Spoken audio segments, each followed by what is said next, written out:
Hello everyone, আমার pancake বেসের ভিডিওটা কিন্তু আপনারা অনেক বেশি পছন্দ করেছিলেন, তাই জন্য আজকে আপনাদের জন্য আবারও একটা পেনকেক বেসের ভিডিও নিয়ে আসছি। যাদের কাছে পেনকেক বেস মেকআপ ভালো লাগে না তারা ভিডিওটি স্কিপ করতে পারেন। সো প্রথমেই হচ্ছে আমি ফিটমির একটা প্রাইমার ইউজ করেছি, এরপর হচ্ছে কসমিকের পেন স্টিক ইউজ করছি, সেটা কিন্তু আমি ভিডিওতে দেখাই দিছি। এরপর হচ্ছে খুব সুন্দর করে ব্লেন্ড করব একটা বিউটি ব্লেন্ডার দিয়ে। ভালো করে ব্লেন্ড করতে হবে, না হলে কিন্তু ফিনিশিং ভালো আসবে না। এরপর হচ্ছে একটা লুজ পাউডার দিয়ে এটাকে সেট করে নিচ্ছি।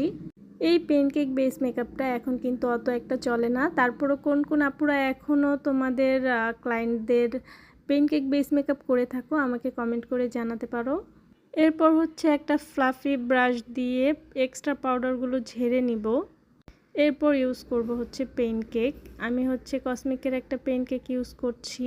এই যে পাফটাকে পানি দিয়ে ভিজিয়ে খুব ভালো করে চেপে ড্রাই করে তারপরে হচ্ছে আমি পেনকেক ইউজ করছি। হালকা একটু ভেজা ভেজা থাকবে, না হলে কিন্তু পেনকেকটা বসবে না। সো এই হচ্ছে গিয়ে পেনকেক বেস মেকআপের প্রসেস। ভিডিওটি ভালো লাগলে আমার পেজটি ফলো করতে ভুলো না।